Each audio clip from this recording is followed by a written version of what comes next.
Aku awalnya hanya dari keluarga yang sederhana.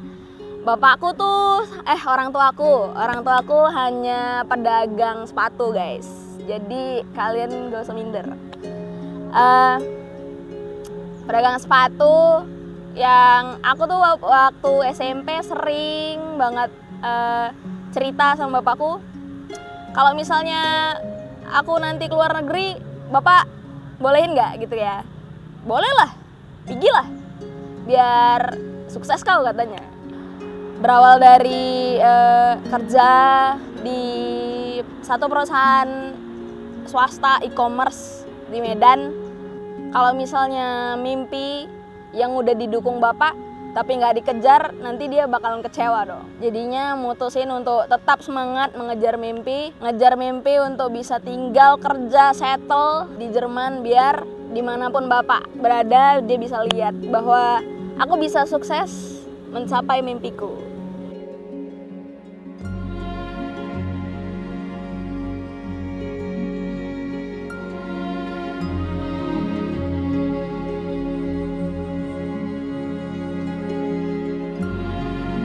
Jadi di hari ujian kita pagi-pagi berangkat dari mes itu jam 6 karena ujian kita jam 8, ujian tulis kita jam 8. Kita sempet mau, aku sempet mau bawa buku, mau ngapalin lagi kan. Tapi aku lihat teman-teman kok nggak ada yang bawa buku gitu ya. Jadi oke, percaya aja nih sama diri sendiri. Dari bekal selama ini belajar masa nggak bisa sih gitu kan. Jadi aku tinggal bukunya, aku percayakan semuanya, pasrahkan semuanya, percaya diri sendiri lah intinya. Yang bisa buat kita lebih yakin itu adalah persiapan diri kita sendiri gitu. Bukan karena kita lebih hebat dari yang lainnya, bukan, karena persiapan kita dan percaya diri kita itu yang bisa buat kita lebih pede untuk ujian nanti.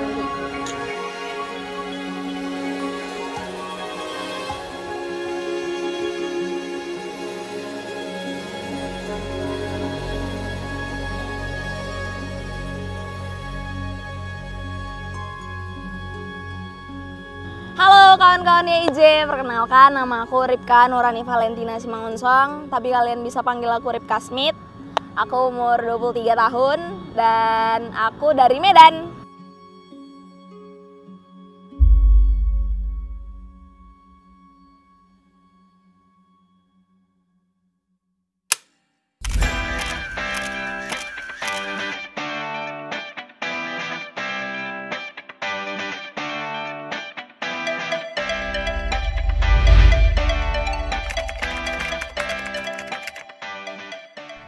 Halo kawan-kawan IJ, perkenalkan nama aku Ripka Nurani Valentina Simangunsong, tapi kalian bisa panggil aku Ripka Smith.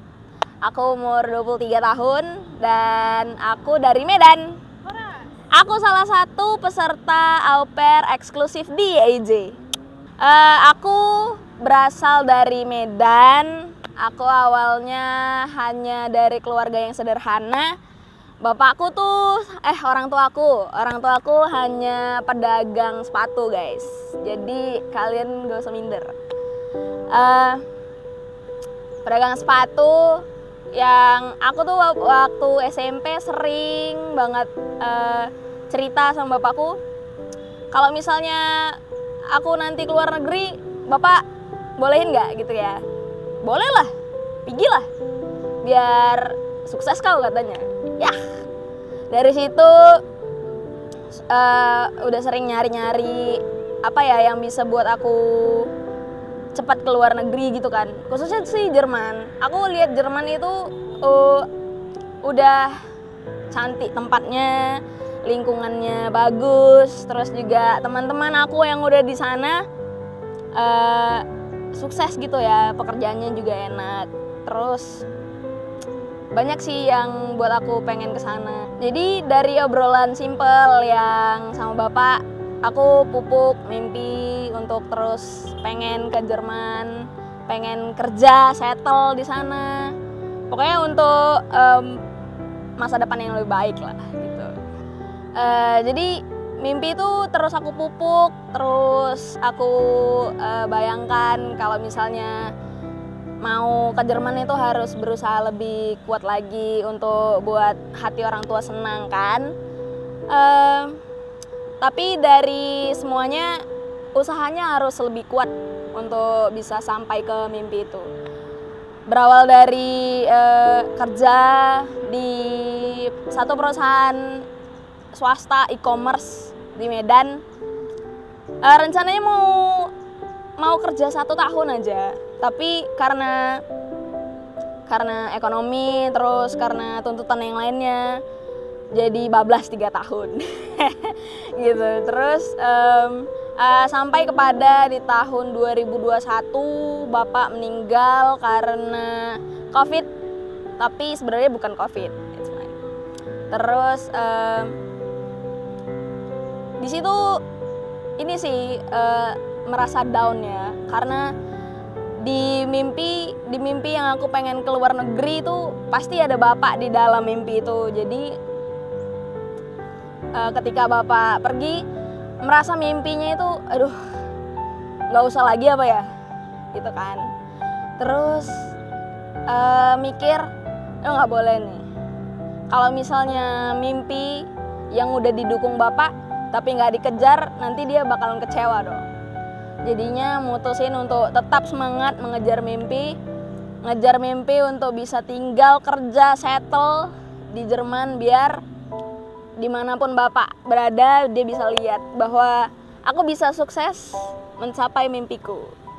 Dari mau mencari informasi tentang Jerman, apa sih program-program yang bisa aku lakukan untuk bisa cepat ke Jermannya. Jadi aku search di Google tentang program itu.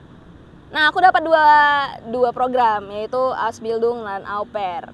Dan juga aku cari di Instagram agensi mana sih yang sebenarnya lebih bagus untuk 2 program ini. Nah, aku dapat YIJ dan BAI. Nah, jadi aku lihat postingannya dari kedua Instagram ini lebih meyakinkan yang YIJ. Dan juga ditambah lagi dengan ada satu teman kelasku yang udah jadi peserta di YIJ, dan dia udah pergi ke sana. Jadi itu buat aku merasa aduh oke, YIJ jalan terbaik ini gitu, untuk bisa lebih cepat menggapai mimpi. Tapi kendala untuk mau masuk ke periode bulan Mei di YIJ itu lebih ke uang sih ya, hepeng. Aku resign itu di tanggal 5 Mei 2023, terus harus masuk kelas di tanggal 22 Mei di Jakarta. Jadi aku ngumpulin uangnya untuk bisa beli tiket dari Medan ke Jakarta. Kendalanya untuk bisa sampai ke YIJ ini banyak ya. Yang pertama tuh uang pastinya untuk dari Medan ke Jakarta. Terus ninggalin orang tua, ditambah lagi Bapak udah nggak ada kan, tinggal Mama. Jadi tinggalin Mama sendiri sama ninggalin teman-teman kehidupan yang di Medan untuk datang ke Jakarta ini untuk bisa les kursus bahasa Jerman eksklusif di YIJ. Sebenarnya harga yang paling besar tuh harus ninggalin keluarga sama teman-teman sama kehidupan kita di sana sih. Di sini harus cari teman lagi, harus bergaul lagi lah untuk bisa dapat berbaur gitu. Jadi karena Bapak itu udah menjadi tulang punggung keluarga dan Bapak meninggal pada akhirnya, yang gantiin itu bisa dibilang saya ya. Jadi 3 tahun bekerja di e-commerce sebagai digital advertiser, itu dibagi-bagi penghasilannya. Ada yang untuk rumah, untuk bayar uang kuliah, dan untuk nabung untuk mengejar mimpi.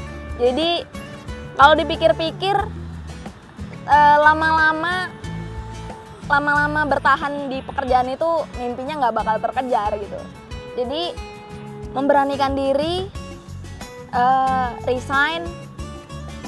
Memang mikirin nanti gimana ya ininya, nanti gimana ya uangnya. Tapi semuanya pasti ada jalannya sih.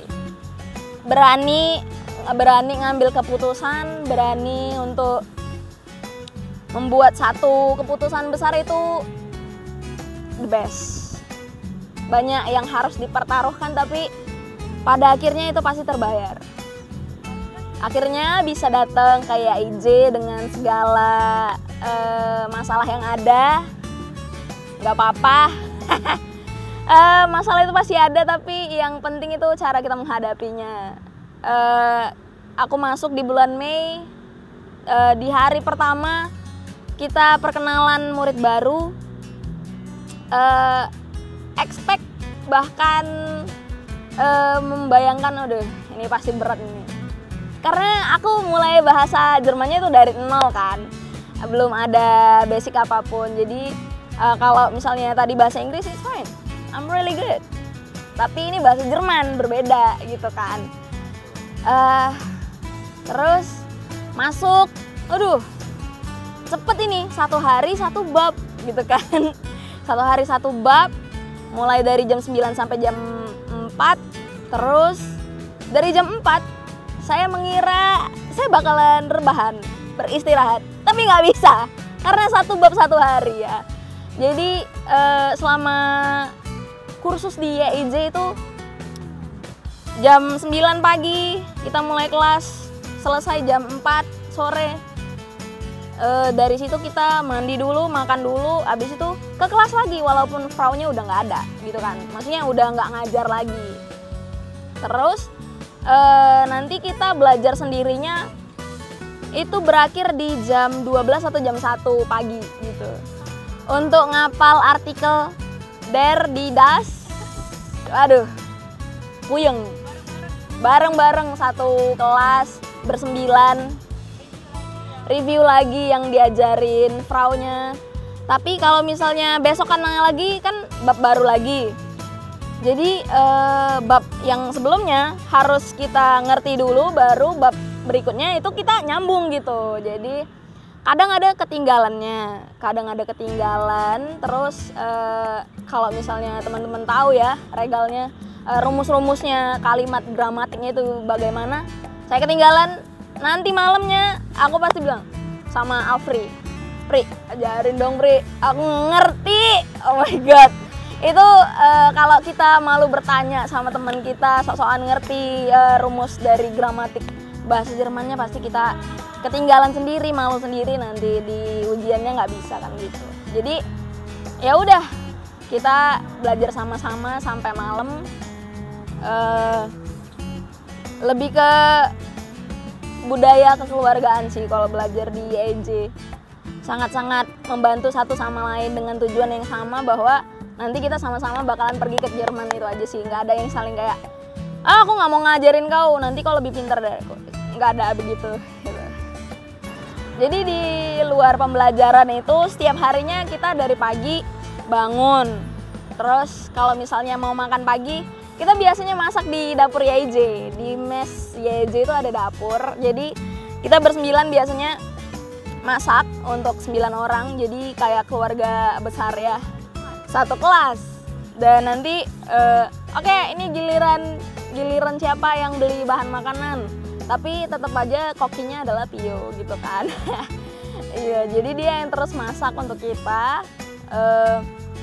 Terus di lain masak, kita ada di satu mes itu, di satu kamar ada sekitar berapa orang dari berbagai macam suku, kota. Jadi kalau misalnya kita mau merasa sendirian nggak mungkin ya, nggak mungkin, karena rame dan juga bersahabat lingkungannya guys gitu.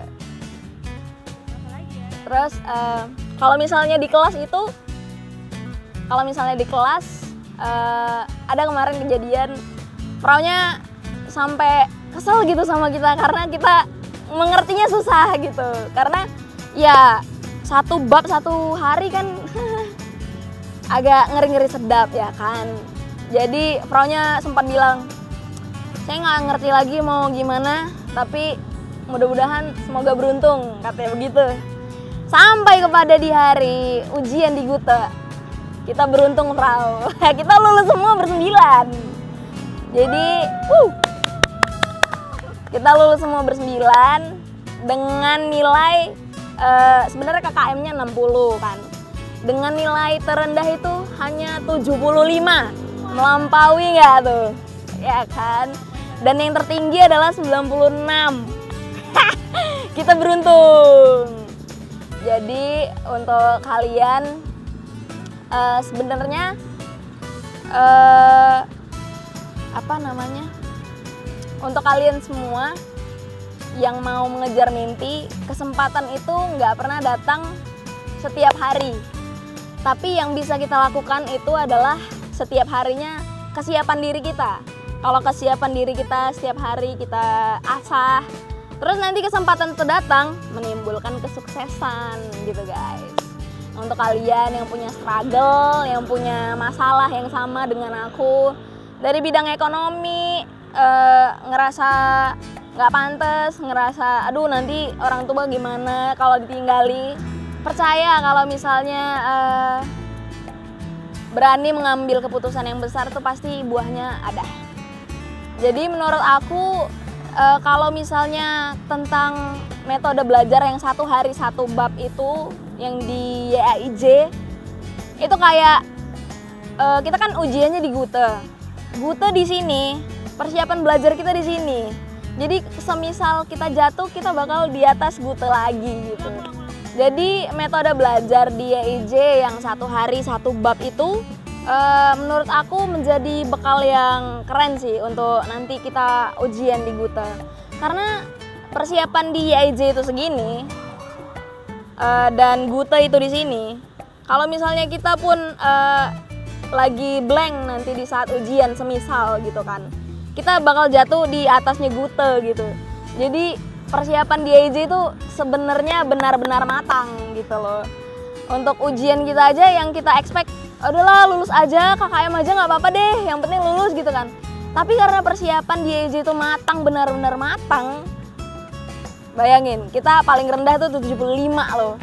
Dari Auper eksklusif yang ujiannya kemarin di tanggal 21 Juli.